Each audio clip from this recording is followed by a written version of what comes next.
Yeah, well, I'll just check with our accounting coach and make sure that's all good, okay? Yeah, sweet. All right. No worries, man. Cool. All right, I'll talk to you later. Hey, Chantel. Hey, how you going? Pretty good. Just had a member say that 2 years ago they did their cost of ops and they don't need to do it again. They put on 4 extra tradespeople. What do you think of that statement? Yeah, no, that's crazy. That's what I think. That's crazy. Like, it's going to improve their position, but you need to look at what is it costing you to run the business? Yes. You know, what's the impact of billable hours or non-billable hours? You know, depending on what staff you've got, you might have had an admin. That's going to cost you more.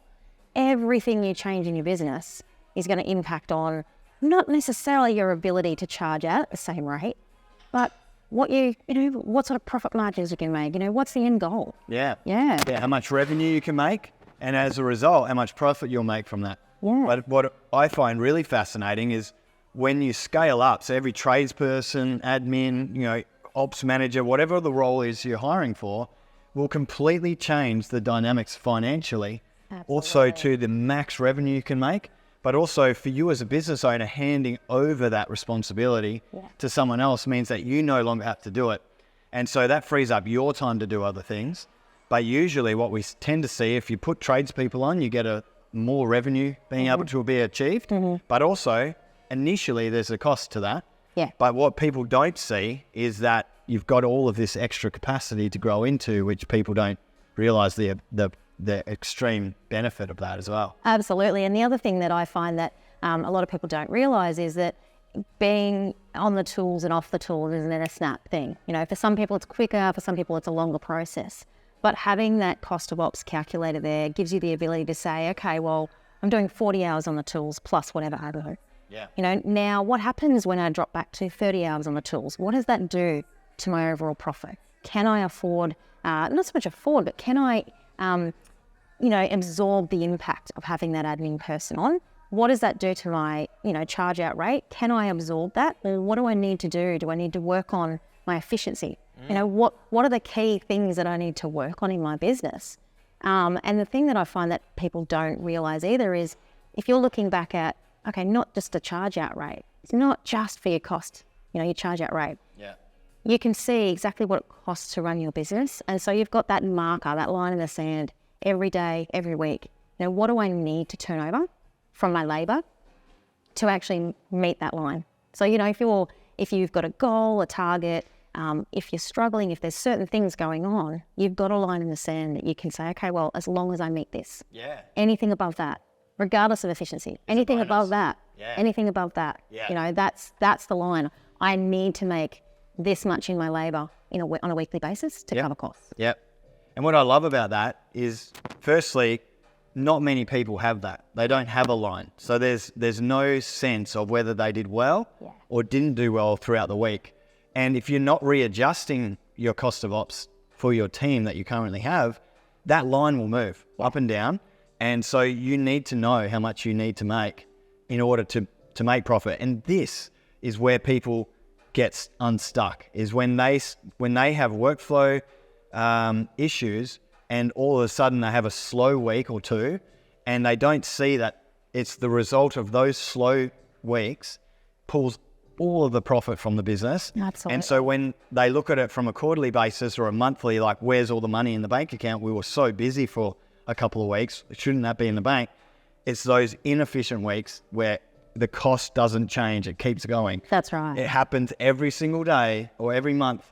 It's happening. And so if you don't understand that line, you are not going to do what it takes to make sure you got consistency there. Absolutely. And it's one of those things that, it's not only a tool for pricing, for looking at that, that baseline, but, if you're looking at giving your staff performance reviews, what is the impact of a $3 an hour rate change? Yeah.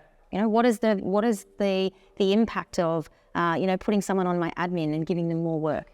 What does that look like? And what's the impact of increasing my own wage? There's obviously a lot of chats with your accountant around the tax, viability of certain things. But if you're on a 70 grand wage or for some of our members, they're putting the calculator at what they're physically paying themselves. Yeah. That might be 40 or 50 grand because they've worked out a lifestyle amount. Yep. That works. So but we're not putting you in. thriving. We're not putting you in. If you put yourself in at 40 grand a year, that's what you're going to make.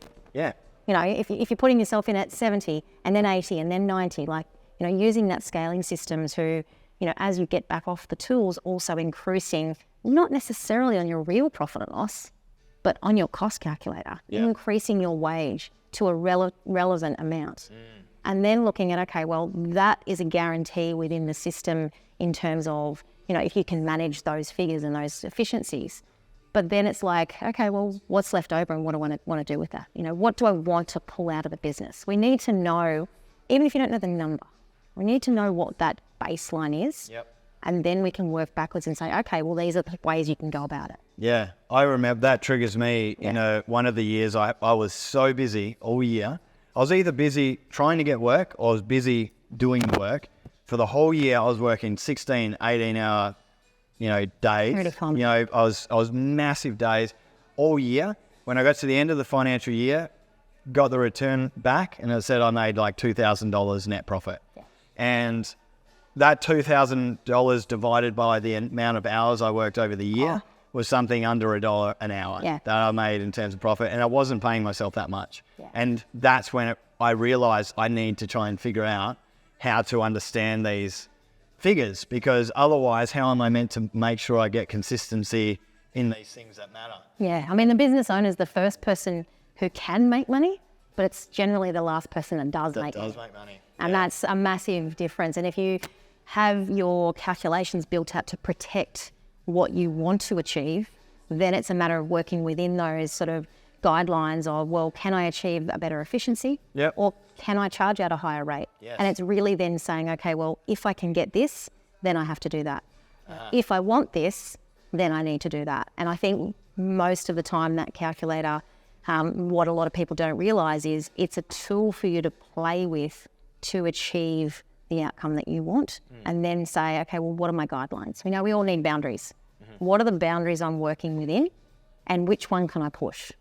The best thing about that is when you do know what the goal is, then you can work towards achieving that goal. But if you never have the goal in place, you'll just work your ass off and not really understand if you're making money or losing money throughout the year. And I think that's what a lot of business owners don't see, and what we're hoping, what we're trying to achieve is we have the information at our disposal from like yesterday, right? Business day yesterday.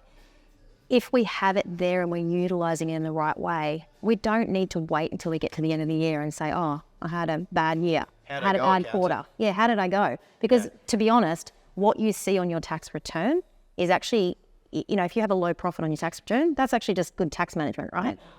We don't need to know that number is low. We need to know that all the pieces are right. And if you've waiting until the end of the year to get that advice, then you've lost the opportunity to improve and change. 100%. Yeah. The more regularly you reflect on your financials and what you can do to fix the situation, the more regularly you improve. But if you wait once a year, you make one improvement and it's unlikely to stick. And you've probably got those, those ways. You're like, oh yeah, we're doing well. And you've been so ingrained in doing it those ways. It's a lot harder to pivot after a longer period of time and make new habits or new ways of sort of doing things. Whereas if you're pivoting all the time and you're looking for constant, improvements, every time your business changes, look at that tool. It's a lifelong tool. Yep. So all of you guys in the academy, make sure you are resetting your cost of ops calc every time you put on a new hire. Understand that line and what you're working towards so that you're not jeopardizing your own pay on the journey to get there. If you guys want to know more about the cost of ops calculator, we'd love to have you in the academy. Fill out the form in the show notes and look forward to seeing you soon.